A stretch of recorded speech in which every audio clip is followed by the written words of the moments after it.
बिस्मिल्लाहिर्रहमानिर्रहीम, अस्सलाम वालेकुम। अली सलमान GTV के तमाम नाजरीन को ICC champions trophy special transmission में खुश आमदीद कहता है, जहाँ during the ICC champions trophy रोज़ाना रात के इस पहर हम इस महफिल को सजाते हैं आपके लिए और बात करते हैं उस दिन खेले जाने वाले मैचेस के बारे में या ICC चैंपियंस ट्रॉफी और पाकिस्तान क्रिकेट से जुड़ी खबरों के बारे में। और जैसा कि आपके इल्म है कि अब सेमीफाइनल मुकम्मल हो चुके हैं और फाइनल की लाइनअप जो है वो फाइनल हो चुकी है कि जहाँ पे इंडिया और न्यूजीलैंड की टीमें एक दूसरे के मद्दे मुकाबिल होंगी इस टूर्नामेंट के ग्रैंड फिनाले में। तो अब दोनों टीमों के हवाले से जो है वो बयानात का सिलसिला भी शुरू हो चुका है। लेकिन न्यूजीलैंड के कैंप से जो खबर आई है वो बड़ी अफसोसनाक है क्योंकि फास्ट बॉलर जो है मैट हेनरी वो इंजर्ड हो गए और फाइनल में उनकी शिरकत जो है वो मशकूक है। तो न्यूजीलैंड के कोच हैं गैरी स्पिट, उनका भी ये कहना है कि अभी तक जो है मैट हेनरी की शिरकत के बारे में जो है मुकम्मल तौर पर जो है कुछ नहीं कहा जा सकता। इसके साथ साथ पाकिस्तान क्रिकेट में बयानात का सिलसिला जारी है और जो बहस जिसका आगाज़ शायद इस प्लेटफॉर्म से हुआ था वो अब जो है वो पूरे पाकिस्तान के मुख्तलिफ TV चैनल के जो स्पोर्ट्स शोज़ हैं वहाँ तक फैल चुकी है।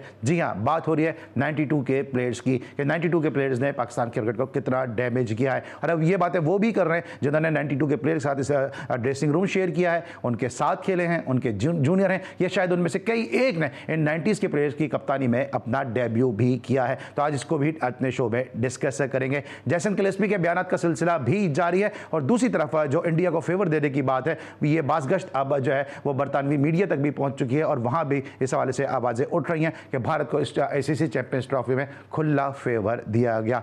इन तमाम तर उमूर के ऊपर बात करेंगे। मेरे साथ मौजूद हैं बेंगलोर के हीरो तौसीफ अहमद साहब, शो में खुश आमदेद कहते हैं। अस्सलाम वालेकुम सर, कैसे हैं आप? जी अली, वालेकुम अस्सलाम। रेस्ट कर आए माशाल्लाह, ठीक ठाक हैं? रेस्ट एक दिन का रेस्ट क्या, अभी रमज़ानों में तो वैसे भी थोड़ा बहुत मतलब ऐसे ही टाइट ही मामला चलता है ना। भाई के यहाँ आज रोज़ा था, वहाँ चले गए, वहाँ से आए तो फिर सारा दिन यही सिलसिला चलता है। बहरहाल थोड़ा क्रिकेट की इस पे देखते रहते हैं, सुनते रहते हैं, जो अभी आपने तस्करा किया है तो एक दफा खुल के सब हो जाए यार। मैं तो ये अच्छा, आप भी समझते वैसे कि 90s से क्रिकेट मुझे नहीं पता क्या था क्या नहीं, ये तो इन्हीं लोग अब जो लोग मौजूद थे जब वो कह रहे हैं तो कुछ तो है गड़बड़। अली कुछ तो गड़बड़ है, दिया गड़बड़ है। तौसीफ भाई इस पूरी ट्रांसमिशन के अंदर आपने मुख्तलिफ रूप देखे होंगे तौसीफ भाई के और आपने देखा कि तौसीफ भाई जो है वो एक डिफरेंट तौसीफ भाई इस पूरी ट्रांसमिशन में नजर आए। लेकिन मेरे साथ दूसरी जो शख्सियत मौजूद है जनाब, अब जो इस तरह इन्होंने कहा है तो मुझे याद आया कि ना सिर्फ उनके तबसरे तज्जिए जो है वह अक्रॉस द बॉर्डर बहुत पसंद किए जाते हैं। पाकिस्तान में शायद उनको इतना पसंद ना किया जाता हो, लेकिन जो क्रिकेट को जानते हैं कि जो वो बातें वो करते आए हैं वो अब मनोअन सही साबित हो रही हैं। तो यकीनी तौर पे पाकिस्तान में भी इनके फ़ैन फॉलोइंग में इजाफा भी हुआ होगा। साथ साथ जिस तरह इन्होंने भी कहा कि कुछ तो गड़बड़ है, तो कुछ गड़बड़ की बहुत अरसे से निशानदेही भी कर रहे हैं और बड़े ज़बरदस्त एक्टर भी हैं हमारे फिर भाई जो मौजूद हैं हमारे साथ। इफ़ शो में खुश आमदीद कहते हैं। अस्सलाम वालेकुम भाई। वालेकुम अस्सलाम अली, थैंक यू। अच्छा, पहली दफा मैंने आपको एज ए एक्टर आपका तारुफ कराया कि तौसीफ भाई की वजह से। मैंने तौसीफ भाई को तो गड़बड़ है आपको बहुत अच्छे से गड़बड़ नजर आ रही है वैसे। नहीं, मैं बताऊंगा गड़बड़ है किधर असल में। देखें यार, आपने जब मट्टी डाली, जब कपड़ा डाला, आपने ये बोल करके लेजेंड हैं, स्विंग ऑफ सुल्तान हैं, कोई यॉर्कर जिसकी बहुत अच्छी थी। तो मैं ये कह रहा हूँ ये जो 32-33 क्रिकेटर हैं जो जस्टिस कयूम कमीशन में, देखें यार असल झगड़ा है ये। आपने अगर इन लोगों को सजाएं दे देते या फिर मैं ये कहता हूं कि ये खुद इज्जतदार होते। देखिए यार अली, आप पे एक चीज का जुर्माना हो जाता है ना, तो आपको लगता है कि आपके साथ ये गलत हुआ है, ठीक है, तो आप उसके रिव्यू में तो जाते हैं ना यार, रिव्यू में जाते हैं ना कि यार ये कौन सा है, किस बात का जुर्माना दूं यार, हर दाग अच्छा थोड़ी होता है। मैं यही तो कह रहा हूं। तो ये तो सारे दागदार लेजेंड हैं। आज भी अगर जो किस्से निकल कर आ रहे हैं वो इसी वजह से निकल कर आ रहे हैं कि तुम्हारा माजी तो मतलब दगाबाजी में गुजरा है, धोखाधड़ी में गुजरा है। तुम्हारे पास एक टैलेंट था तो शैतानी टैलेंट था, इसका मतलब है तुमने उस टैलेंट का नाजायज फायदा उठाया। तुमने पाकिस्तान के कपड़े पहनकर 25 करोड़ को बेवकूफ बनाया और आज बैठकर तुम ये मतलब समझते हो कि यार तुम कोई खुदाई बात कर रहे हो, तुम ऐसी कोई बात कर रहे हो जैसे क्रिकेट उससे ठीक हो जाएगी। 2-2, 3-3, 4-4 मर्तबा तुम नोच चुके हो पाकिस्तान क्रिकेट को यार। कम से कम अपने घर का नहीं तो पाकिस्तान के बच्चों का ही ख्याल करो। कल को ये रिपोर्ट अगर गूगल से सारा आदमी पढ़ने लगा तो फिर क्या होगा? कोई नफसियाती मरीज उसमें साबित हुआ, किसी ने कहा मेरे साथ ज्यादती हुई, किसी ने कुछ कहा, किसी ने कुछ कहा, यानी कि आपके एक वजीर आजम और 3 चेयरमैन इसमें शामिल है यार, जो बाद में कोई वजीर आजम बना उसके बाद 3 चेयरमैन बने और खामोशी है चारों तरफ यार। अपने हाथों से जो तुमने जुर्म किए हैं, ठीक है, उनका तो अजाला करो पहले यार। तुम कैसे किसी का गिरबान पकड़ सकते हो जबकि तुम्हारा माजी खुद चोरी में गुजरा हो यार। आज 90s की जो कहानियां दी जा रही है, अरे 90s में पाकिस्तान के इन क्रिकेट ने दिया क्या है? मुझे एक बात क्या दिया है मुझे बताओ। ठीक है, लेकिन गधे की तरह तुम्हें चलाता था वो कप्तान, जब भी तुम वर्ल्ड कप जीत गए। कोई एक आदमी एक बता दे मुझे कि किसी ने इमरान खान के कंधे में हाथ रखा हो। देख गालियां ऐसी की तैसी कर दिया करता, दूर रह के तो वो बात किया करता था इनसे, इतनी बदबू आती थी इन लोगों में। उसके ऊपर चौड़े बनते हो। अभी पूछते ना इमरान खान का, इमरान अभी मैं एक वीडियो क्लिप देख रहा था इमरान खान का, आपने एक स्ट्रेट ड्राइव मारा उनके लग गया और कमेंटेटर ने बोला कि दुनिया भर की जो प्रिंसेस के बॉल लग गई है और दुनिया भर की जो हसीना है वो परेशान हो जाएंगी आज। शॉट किसने मारा? आपने मारा था शायद, यार रमीज भाई थे। नहीं मैं इतना ऐसे शॉट, और बात यह है कि जो कप्तान वो था ना, उसकी तरफ तो मार भी नहीं सकता कोई, शॉट भी नहीं मार सकता। ठीक है, अच्छा आप समझते हैं ये चीज़ के 90s के जो क्रिकेटर्स हैं, जिस तरह भी आजकल एक बहस चल रही है, आप 80s के क्रिकेटर्स में आप आते हैं, 90s का उसके बाद का एरा है जो पाकिस्तान क्रिकेट का सबसे मुश्किल एरा है। मैं समझता हूँ 90s की जो क्रिकेट थी, क्वालिटी क्रिकेट होती थी, ये बैट्समैन बड़े ज़बरदस्त, स्पिनर्स बड़े ज़बरदस्त, फास्ट बॉलर, विकेट कीपर, मैं नाम गिनवाऊंगा तो इस वक्त प्रोग्राम का वक्त खत्म हो जाएगा। जितने अच्छे बॉलर खेल रहे होते थे, पेसर इतने अच्छे बाहर होते थे। आपको लगता है कि 90s के क्रिकेटर्स ने वाकई एक, जिस तरह अभी ग्रुपिंग है, ये बात सामने आ रही है, 90s में बेंच में ज़्यादा प्लेयर अच्छे होते थे, फर्स्ट क्लास में बड़े अच्छे प्लेयर होते थे, वाकई डैमेज किया है पाकिस्तान क्रिकेट को? देखिए, जहाँ तक वो एरा का ताल्लुक है उसमें वाकई आप जो कह रहे हो बड़े ग्रेट प्लेयर थे और सारा कुछ था, लेकिन वो फ़र्क एक आदमी का फ़र्क था जो उनको चलाता था, लेके ना सबके सामने है वो चीज़। मगर उस एरा में हमारी कितनी विक्ट्रीज हैं सिवाय उसके अलावा और किस एशिया कप जीता है, 92 का वर्ल्ड कप जीता है, एशिया कप यही था ना, मतलब टाइम तो काफ़ी निकला ना। तो उसके बाद जो कुछ हुआ, तो मैं तो ये कहता हूँ कि देखें वो भी एक वजह ऐसी थी जिससे आपकी टीम, आपके मुल्क को लॉस हुआ है बहुत ज़्यादा, टीम को। और जाहिर है कि डिसीजन लेने वाले जो लोग थे, पता चला सबको सारा कुछ था, एक आध को जो है वो लिटा दिया गया। यानी मैं सलीम मलिक की बात कर रहा हूँ, जो मुझे नज़र आता है कि उसको हटाया गया जो था। बहरहाल लेकिन कुछ के लिए कहा भी गया कि भाई ये नहीं होने चाहिए, ये है। तो बस हमारे मुल्क का जो निज़ाम इस वक्त भी वही पोजीशन है, तो हम पनप नहीं सके उसके बाद से। सच्ची मैं आपको बताऊं, पनप नहीं सके। ये ठीक है, हम आपने 2017 में उन क्रिकेटर्स का ड्रेसिंग रूम भी शेयर किया, उनके साथ आप खेलेंगे, आपको कहीं कोई ऐसी there is a fire there is a smoke वाली बात है, आपको कहीं ऐसा महसूस हुआ कि ये कुछ जो आप कह रहे कुछ तो गड़बड़ है?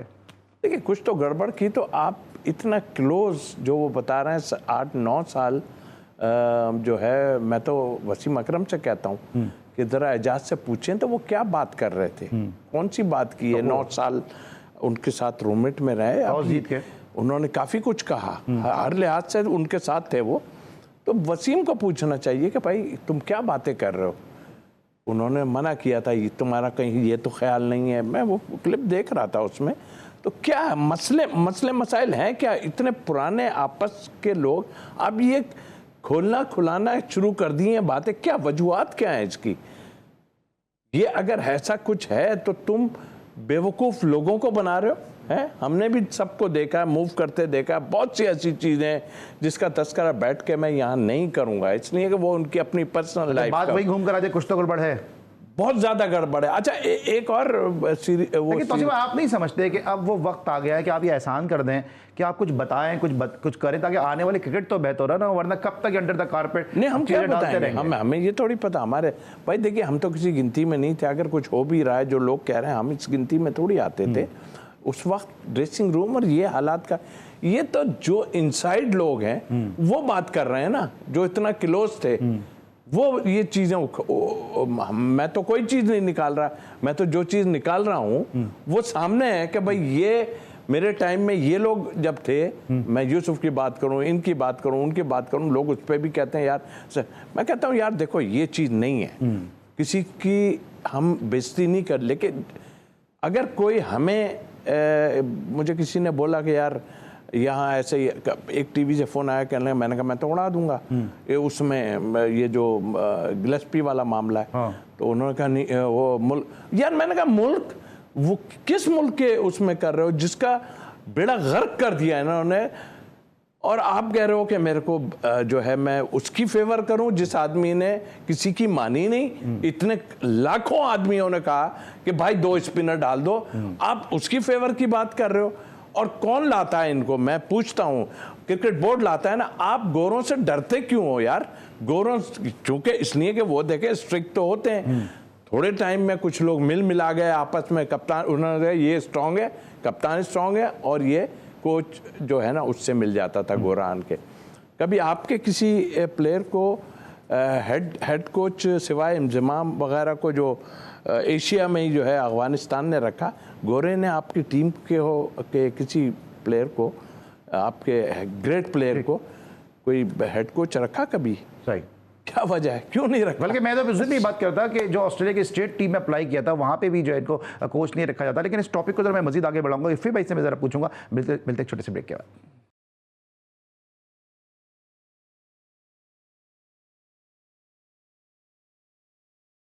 Welcome back after the break. और ब्रेक पर जाने से पहले हम डिस्कस कर रहे थे कि क्यों पाकिस्तान के फॉरवर्ड प्लेयर जो एक दूसरे के खिलाफ बयानबाजी का सिलसिला करते नजर आ रहे हैं। और तौसीफ भाई ने बड़ा अच्छा एक पॉइंट रेस किया है कि क्यों जो है वो रिव्यू में नहीं जाते हैं, क्यों नहीं बात करते हैं कि जब एक इल्ज़ाम लगता है तो फिर इस इल्ज़ाम को क्यों साफ करने की कोशिश नहीं करते हैं। ये जो उन्होंने बात की है, मैं थोड़ा सा बात को मजीद आगे बढ़ाता हूँ कि एजाज़ अहमद और वसीम अकरम कोई 1 दिन के 2 दिन के दोस्त नहीं है। पैको के ज़माने से इन दोनों की दोस्ती है, अंडर 19 के ज़माने से इन दोनों की दोस्ती है। और इन दोनों की दोस्ती में जो तीसरा शख्स होता था वो गुलाम अली होते थे। तो इन तीनों की पैको के ज़माने से बड़ी क्लोज रिलेशनशिप है। लेकिन उसके बावजूद भी जो एजाज़ अहमद अगर इल्ज़ाम लगा रहे हैं तो फिर जो ये कह रहे हैं आज कुछ तो गड़बड़ है। अली, मुझे याद है, मैं ख्याल में मुश्ताक मोहम्मद, ग्रेट मुश्ताक मोहम्मद थे उस वक्त 99 में जब पाकिस्तान की टीम के साथ बस छोड़ के चले गए थे। तो मुश्ताक मुझे याद है अच्छी तरह, हम उनसे बात पूछ चुके हैं और उन्होंने कहा था कि जो हमारी टीम मीटिंग डिसाइड हुआ था वो ये था कि मौसम की नज़ाकत को देखते हुए अगर टॉस जीतेंगे तो पहले बॉलिंग के ऊपर जाएंगे। और वो मैं ख्याल में वही एजाज़ अहमद का क्लिप है, वो आप देख लीजिए। इसमें एजाज़ अहमद कह रहे हैं कि 9 साल तक, यानी कि 9 साल तक वो उसको लेके समझाते रहे, उनकी समझ में ना आया। ठीक है, हालांकि एजाज़ अहमद को भी अगर आप देखें तो उनका भी माजी में उनके ऊपर भी बहुत सारी चीज़ें हैं, चेक बाउंस हुए हैं, चेक बाउंस वगैरह की। मगर ये जो हकीकत है ना अली, जस्टिस कयूम वाली, ये जब तक आप अपने बच्चों को इस बारे में बताएंगे नहीं, आने वाले बच्चों को, ठीक है, नहीं पता चलेगा जो क्रिकेट खेलने के लिए आ रहे हैं कि ये किस कदर बड़ी लानत है। मैं ये नहीं कह रहा कि ये जो पाकिस्तान को जिन्होंने सर्व किया बाद में भी, हालांकि उसकी रिकमेंडेशन यही थी कि इन तमाम लोगों को पाकिस्तान क्रिकेट से दूर कर दिया जाए। ठीक है, मगर अब क्योंकि उस वक्त के जो चेयरमैन थे उनसे भी आप कई दफ़ा ले चुके हैं, जनरल तौर खालिद महमूद साहब ने, और उन्होंने तो क्लियर किया ना। खालिद महमूद साहब ने तो यकीनी बनाया इस बात को कि कमीशन बैठेगा 4 साल के बाद। उन्होंने कहा ऐसा कुछ नहीं था। हमारे प्रोड्यूसर फैजान मुस्तफ़ा नकी की जब बात हुई, उन्होंने एक इंटरव्यू को कंडक्ट किया, उन्होंने कहा ऐसे कुछ भी नहीं हुआ, ऐसा नहीं हुआ नहीं। मैं तो यही कह रहा हूँ, वो जो कमीशन की रिपोर्ट रिकमेंडेशन है वो तो गूगल पे पड़ी हुई है ना यार, आप भी उठा के देख लीजिए, उसमें क्या लिखा हुआ है वो बता देंगे आपको। उसमें तो तमाम लोगों के चीजें उसके अंदर आई हुई है, कौन कब पेश हुआ, किसने क्या कहा। लेकिन ये बताए ना, खालिद महमूद साहब की बात हो या आरिफ अब्बासी साहब की बात हो, दोनों क्लीन चिट दे चुके हैं ना। उनके क्लीन चिट देने से क्या होता है? कोर्ट ऑफ जस्टिस से जो रिकमेंडेशन निकली उसको मानेंगे या किसी की फर्द वाहिद की आप क्लीन चिट को मानेंगे यार अली? अच्छा तौसीफ भाई, मोहसिन हसन खान साहब के साथ मैंने बहुत सारे शोज किए। मोहसिन हसन खान साहब ये कहते हैं कि नहीं, मुझे एक बात बताइए, ये जो एहसान मानी साहब आए थे चेयरमैन बन के, ये अपनी पहली प्रेस कॉन्फ्रेंस जो इन्होंने की है खड़े होकर, पुष्ट पे वसीम अकरम खड़े हुए थे, उनको पाकिस्तान की क्रिकेट की परवाह नहीं थी, इस बात की परवाह थी कि जो जस्टिस कयूम की जो रिपोर्ट है वो रद्दी की टोकरी है। और उसके अगले दिन ही स्टेटमेंट चेंज हो गया पीसीबी में। ये क्या कमाल है भैया? अगर उसकी कोई अहमियत ही नहीं है तो याद क्यों किया जाता है उसको? सही, और आज तक उसका तस्कर होता है। यही बात में तौसीफ भाई कि मोहसिन हसन खान साहब के साथ मैंने बहुत सारे शोज किए। मोहसिन हसन खान साहब ये कहते हैं कि जब हमारी ये 90s के प्लेयर्स ही अगर बात करते हैं कि जी हमारी बड़ी बेइज्जती होती है, हम बेइज्जती बर्दाश्त नहीं करेंगे, तो भाई बेइज्जती और बाहर हमें बहुत इज्जत मिलती है, तो अब बेइज्जती आपकी इसीलिए पाकिस्तानी करते हैं कि आपने पाकिस्तानी क्रिकेट को नुकसान पहुंचाया, बाहर वालों के तो आपने हक में काम किया, इसलिए वो आपकी तारीफ करते हैं और पाकिस्तानी आपको जो है वो ट्रोल करते हैं। आप समझते हैं ये बात सही है? देखिए, जो बातें जाहिर है मोहसिन भाई भी ऐसे टाइम में रहे हैं साथ के, सारा कुछ यहाँ मेरे रूममेट भी काफ़ी रहे हैं, जेंटलमैन आदमी, और जाहिर है कि ऐसे कोचिंग उसमें भी रहे वो, और उनकी कोचिंग में फतूहात काफ़ी हैं और कामयाब वो है सारा कुछ। उनको मुझसे ज़्यादा बेहतर पता होगा इन साइड, क्योंकि हम तो जूनियर थे तो उनको ज़्यादा इन चीज़ों। लेकिन मैं ये कहता हूँ, अगर ये कुछ था भी, आप मतलब हमारी पकड़ क्यों होती है? वहाँ भी पकड़े गए ना, उनका बोर्ड इतना तगड़ा है कि वो सब चीजों को खींच दिया। आज अदरुद्दीन सारी तरफ घूमते फिर रहे हैं ना, इज अ ग्रेट रायना घूम रहे हैं अपनी जगह, हर कोई घूम रहे हैं, जडेजा अभी यहाँ घूम रहे हैं काफी, मतलब लेकिन हम पकड़ कैसे दे जाते हैं यार, आप बताओ तो ना।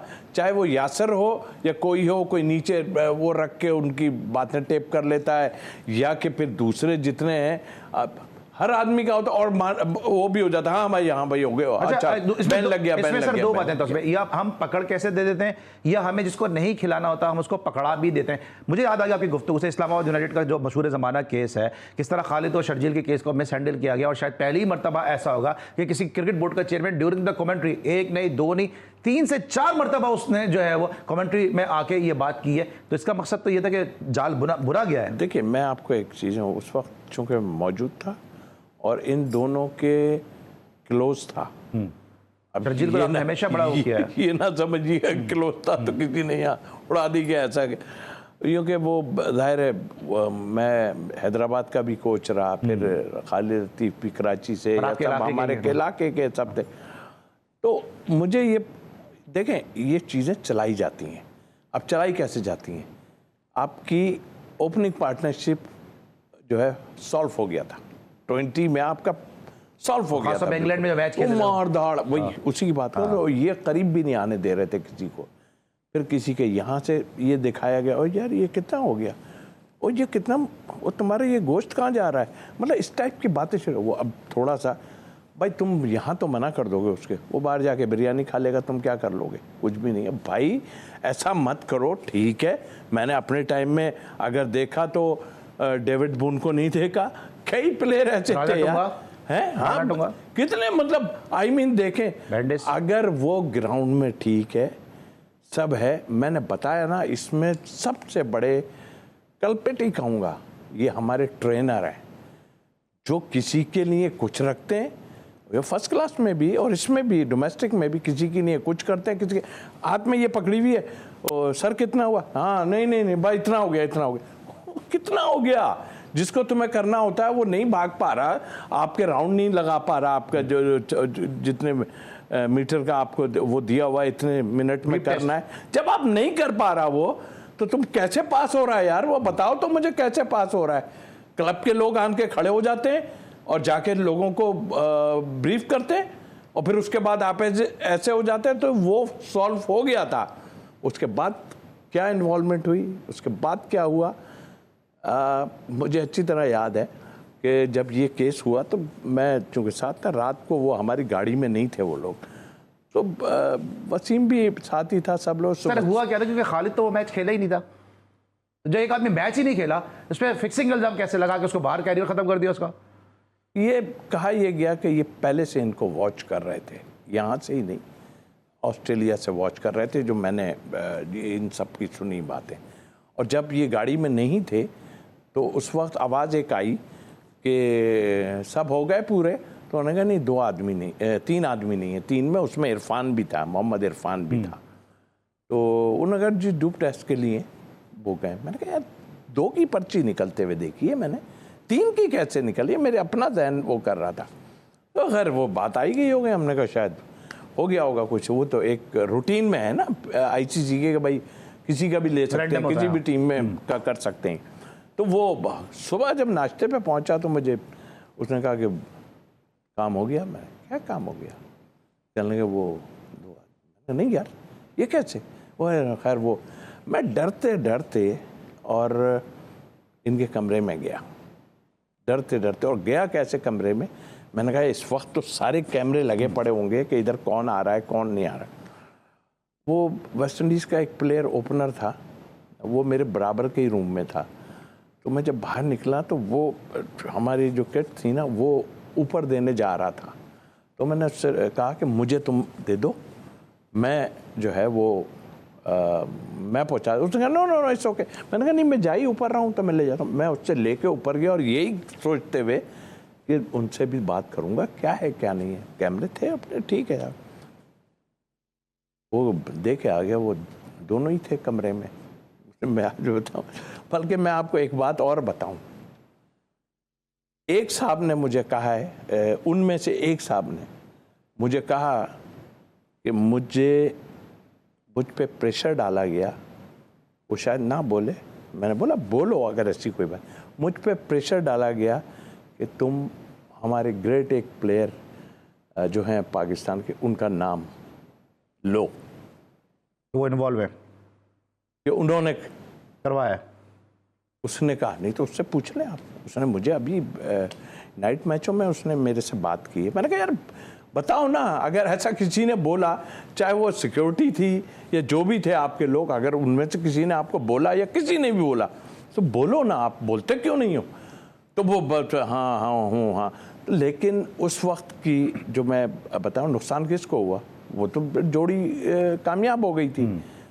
कौन बाहर हो रहे थे, कौन आ रहे थे, बेनिफिशियरी कौन थे? बेनिफिशियरी कौन? बिल्कुल तस्वीर है, बहुत सारी बातें जो खुल के बता दी हैं, जो क्रिकेट से जुड़े हुए हैं वो समझ सकते हैं कि दरे पर्दा इस कहानी के जो असल किरदार कौन है, क्योंकि खालिद लतीफ़ और शर्जील खान ने एक बड़ा एक्सक्लूसिव जो है वो ओपनिंग पेयर तश्कील दे दिया था। उसके बाद कौन कौन लोग अंदर आए और कौन कौन लोग अब बैठ के मीडिया पर चीख रहे हैं, ये आप मुझसे बेहतर जानते हैं। बहुत सारे अनटोल्ड स्टोरीज़ हैं, तौसीफ भाई भी बता सकते हैं, मैं भी बता सकता हूँ, माजिद भट्टी साहब भी बता सकते हैं, इफ़ी भाई भी बता सकते हैं। लेकिन जिस तरह कहा जाता है मुल्क और कौम के वसीतर मफाद में हमें खामोश रहना कभी कभी ज़रूरी हो जाता है। मिलते एक छोटे से ब्रेक के बाद।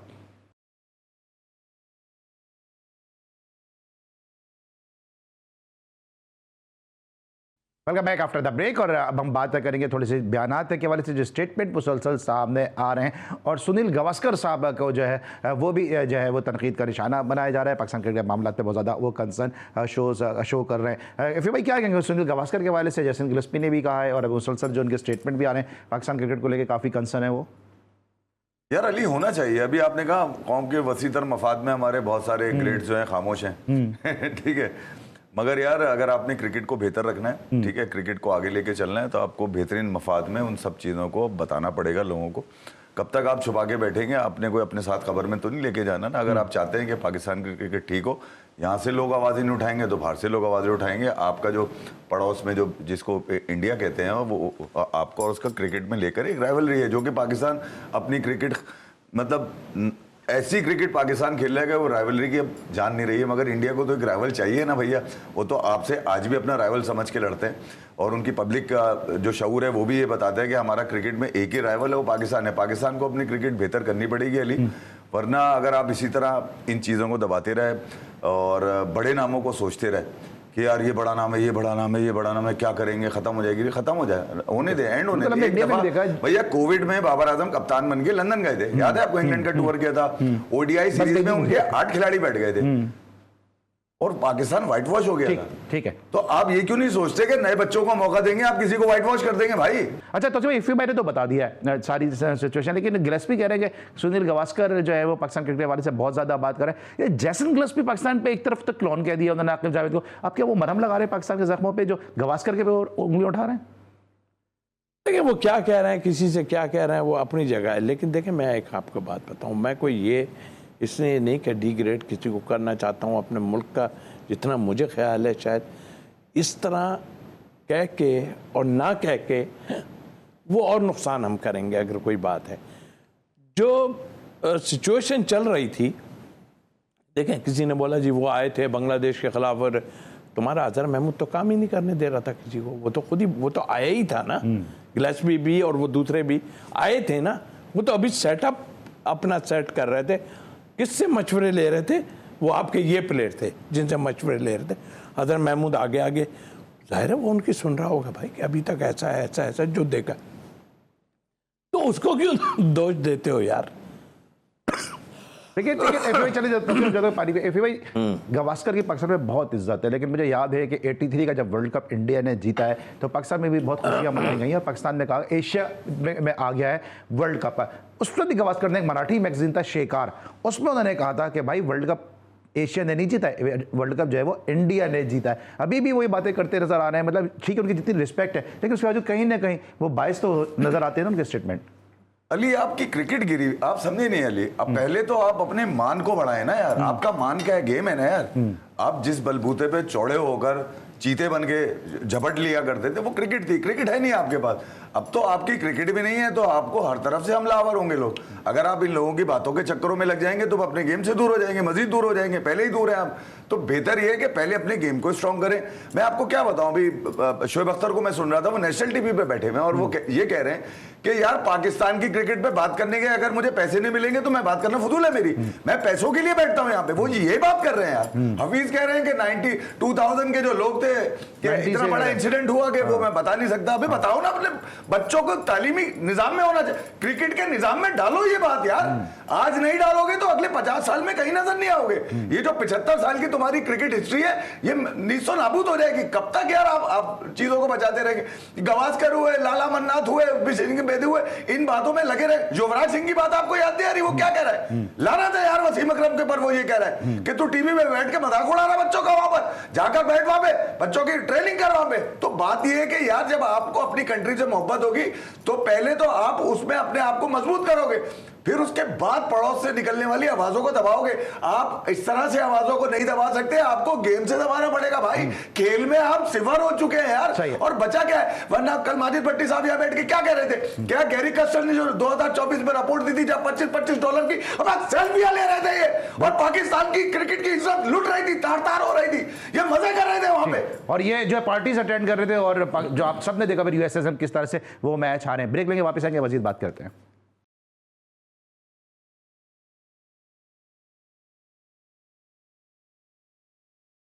Welcome back after the break. और अब गुफ्तगू का जो रुख है वो पहुंच चुका है फिक्सिंग की तरह। तौसीफ भाई ने बड़ी तफसील के साथ बताया, लेकिन साथ साथ 2010 का भी एक बड़ा मशहूर जो स्कैंडल है वो हम सब की क्रिकेट को बहुत उसने डैमेज भी किया है। इफ़ी भाई, मुझे याद है कि उस वक्त आप बतौर प्रोड्यूसर ट्रांसमिशन कर रहे थे और आमिर सुहेल साहब ने एक दिन पहले कह दिया था कि कल एक ब्रेकिंग न्यूज़ आने वाली है, और फिर हमने सबने देखा कि कल फिर नेक्स्ट डे क्या हुआ। सेम डे में ख्याल में उस दिन दोपहर की बात है, और जब मैं वहाँ अंदर गया हूँ तो आमिर भाई ऑलरेडी बैठे हुए थे। तो उन्होंने एक और भी वहाँ पे एक साहब थे, जर्नलिस्ट थे हमारे पुराने, उनकी ज़रा मौजूदगी को उन्होंने समझते हुए उस वक्त तो नहीं बताई। थोड़ी देर बाद उन्होंने कहा कि भाई बहुत बड़ी खबर आने वाली है इंग्लैंड से।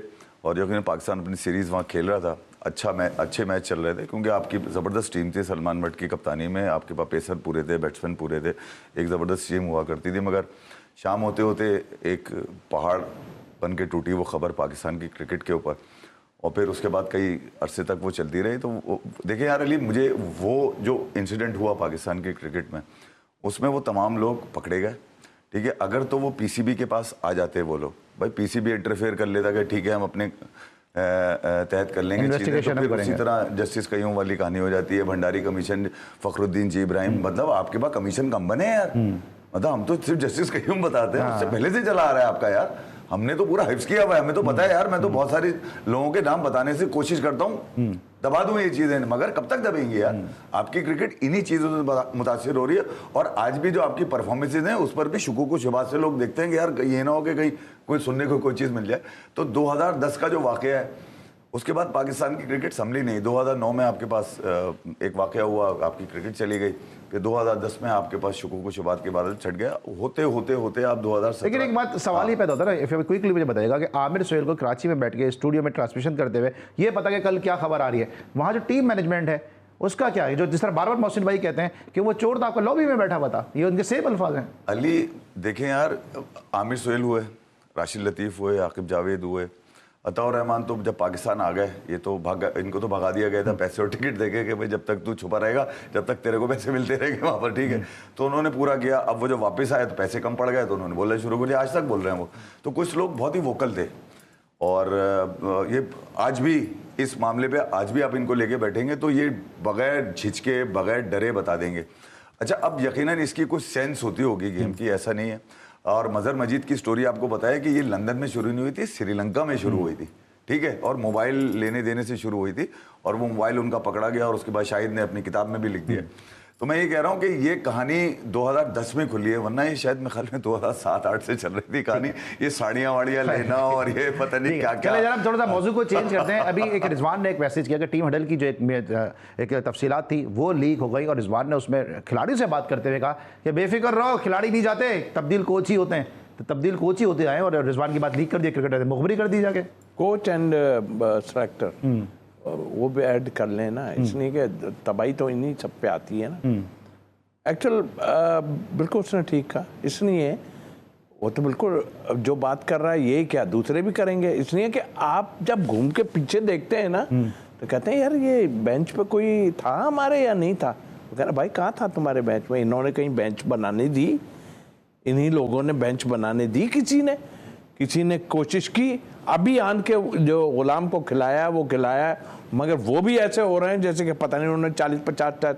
अब ये नौबत आ गई है कि वो बैठ के कह रहे हैं सईद अनवर से अभी उसको मवाजना कर रहे हैं अपना साइम अयूब को। मतलब ठीक है आप मवाजना करें कि हाँ भाई वो ये खेलता है स्ट्रोक तो शायद उसकी तरह, यार इतनी जल्दबाजी मत करो, कभी कप्तानी की बात करने लगते हो, कभी किसी चीज़ की बात करने लगते हो, ये कोई अच्छी चीज़ नहीं है। आप खामखाई की बातें कर रहे हो, आप ये भी बात कर रहे हो कि भाई मैंने जब से रिटायरमेंट ली है उसके बाद से एक आदमी ने मुझे बड़ा इम्प्रेस किया, कौन था? नकवी साहब।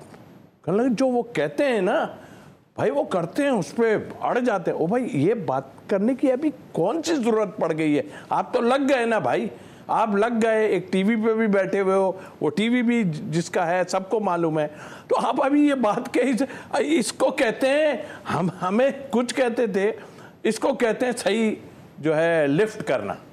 सच्ची बात तो ये चलिए जनाब ठीक है। और साथ साथ एक ब्रेकिंग भी दे दूं कि अभी इस वक्त नाइट प्रैक्टिस चल रही थी और विराट कोहली उसमें इंजर्ड हो गए, लेकिन अभी तक उनकी इंजरी की जो है वो तफसीलात सामने नहीं आई। एक कुछ अगर हुआ तो बड़ा नुकसान होगा इंडिया के लिए। यार न्यूजीलैंड को इंजर्ड होना है फाइनल में अली, मैं तो इस बात को मानता हूँ। वजह ये है कि यार इंडिया आपने अपने इंट्रो में मुझे याद है आपने कहा था कि लोग अब इस बात पे परेशान है कि इंडिया को अनड्यू फेवर दिया जा रहा है। तो मेरे ख्याल में यार वो आईसीसी क्रिकेट एकेडमी मैं भी गया हूँ, और भी क्रिकेटर जाते हैं, बहुत सारे लोग और भी गए हुए होंगे वहाँ पे, और दुबई की जो पिच है उसमें ज़मीन आसमान का फ़र्क है, गौतम गंभीर ने बता भी दिया था। और ये चीज़ इवेंट से पहले स्केड्यूल हो चुकी थी, इवेंट स्टार्ट होने से पहले, तो इस पर मातम करना बेकार है यार। अब इस पे क्या मातम करे कि उसको अनड्यू, अगर विराट कोहली की इंजरी जैसे अभी हुई है तो कितना नुकसान हो सकता है इंडिया को? यार उसकी नौयत का तो अली मैं बिल्कुल ही आप अभी बता रहे हैं, बिल्कुल नहीं है, मगर उसकी नौयत का अंदाजा तो कल सुबह ही होगा, क्योंकि अभी एक दिन है बीच में, 24 घंटे का फर्क है। तो अगर वो छोटा मोटा हुआ कुछ तो शायद ठीक हो जाए, मगर मेरे ख्याल में इंडिया का जो स्ट्रेंथ है, बैटिंग स्ट्रेंथ है, वो इतनी बड़ी है कि विराट कोहली का ना होना भी न्यूजीलैंड पे भारी पड़ जाएगा कि वो विराट है क्यों नहीं, शायद इस बरम में हार जाए। चले विराट है क्यों नहीं, लेकिन एक यहाँ कराची में भी, पाकिस्तान में भी बात होती है कि सरफराज क्यों नहीं है। अभी पाकिस्तान की एक बड़ी जो है मजहबी सियासी जमात है, उनके चीफ ने जो है सरफराज के हक में बयान दे दिया है, लेकिन ऑनियर ये बात मैं कह रहा हूँ कि जो कराची की नुमाइंदगी करने के दावेदार जमात है उसकी तरफ से कोई स्टेटमेंट सामने नहीं आता। यार हमारे लिए तो कभी किसी ने नहीं कहा, हमारे लिए तो कभी कोई बात नहीं की, किसी की भी बात कर रहा हूँ मैं, XYZ कराची, मुझे कराची की, आप कराची से कितने क्रिकेट खेले? मुझे कराची ने क्रिकेट नहीं खिलाई। अच्छा, मैं कराची में रहता हूँ, मेरे लिए ऑनर की बात, कराची के सबसे और किसी ने सपोर्ट भी नहीं की। एक ने बोला वो ब्रिज बन रहा है उस पर आपका नाम लिखा जाएगा, वो ऐसा है, आप हीरो फलाना, अच्छा ये वो, हम इसी में खुश हो रहे हैं भैया कि ये हो रहा है, ये हो रहा है, यही समझ रहे हैं, लेकिन हमारे लिए किसी ने कुछ नहीं बोला। आप देखो तो कौन कौन क्या क्या कर रहा है, किसी के लिए ब्रिज बना के उस पर नाम लिखवा दिया गया, किसी के लिए कुछ करा दिया। मुझे क्रिकेट खिलाने में कराची का कोई हाथ नहीं है, मेरे लिए ऑनर है, मैं कराची में पैदा हुआ, कराची में क्लब क्रिकेट कितनी खेली मैं तो गवाह, मैं बता तो रहा हूँ, कराची मेरे लिए इसलिए कि मैं यहाँ का हूँ और सबको पता है कि कराची मेरे लिए किसी आदमी ने फेवर नहीं की है कि मैं कराची, क्योंकि कराची ने मुझे क्रिकेट थोड़ी खिलाई है। कराची खटकता है मेरे ख्याल में, खटकता क्या है लग रहा है, ये तो बात आप क्या कहते हो, आप बड़े वोकल है सरफराज के मामले, इसलिए आपसे सवाल। यार अली सरफराज एक ऐसा खिलाड़ी था, मैं उन दिनों शोज कर रहा था जब पाकिस्तान एक चैंपियंस ट्रॉफी खेल रहा था, और एक वक्त में वो फिल्म आई हुई थी पीके आमिर खान की, तो जब सारी ज़मीनी और आसमानी चीज़ें पूरी हो गई हमारी, यानी कि यूं से यूं हो जाए, यूं से यूं हो जाए, यूं से यूं हो गया, तो हमने हमारे ध्यान में यह आया कि सरफराज धोखा नहीं देगा। और वो मुझे याद है वो पैकेज भी जब मैंने बनाया था, और फाइनल उससे 4-5 दिन के बाद था, मगर वो सरफराज ने धोखा नहीं दिया। तो मैं ये कह रहा हूँ सरफराज के साथ जो होने वाली ज्यादती है उस पर तमाम लोग बोले, मगर पाकिस्तान के एक पैटर्न ऐसे भी हैं जिन्होंने सरफराज के करियर को तबाह किया। उसका इकरार भले कोई करे ना करे, मगर कोई क्रिकेटर करे ना करे, मगर सरफराज की क्रिकेट छीनने में एक पैटर्न का बहुत बड़ा हाथ है। और मैं तो पहले भी चैलेंज कर चुका हूं कि पाकिस्तान का एक कामयाब कप्तान सरफराज, उसकी तस्वीर नहीं है, बाकी हर चोर चीटर की तस्वीर उस पैटर्न के साथ है। चले जनाब इफ़ भाई अपने मखसूस अंदाज में सरफराज की बात करते हुए, इसीलिए सरफराज इनको भी मशवरा देते हैं कि इफ़ भाई थोड़े हल्के हो जाएं। Thank you so much sir, हमारे साथ मौजूद है। Thank you so much. Bangalore के हीरो हमारे साथ तौसीफ अहमद साहब मौजूद थे। लेकिन कल हमारा जो शो है बड़ा एक स्पेशल शो होने वाला है, क्योंकि कल हमारे साथ एक स्पेशल सेलिब्रिटी मौजूद होंगे। Lords of lords Mohsin Hasan Khan sahab के साथ हम बात करेंगे पाकिस्तान क्रिकेट के मामलात के हवाले से। कल तक के लिए अली सलमान को इजाजत दीजिए, अपना बहुत ख्याल रखिए। अल्लाह हाफ़िज़।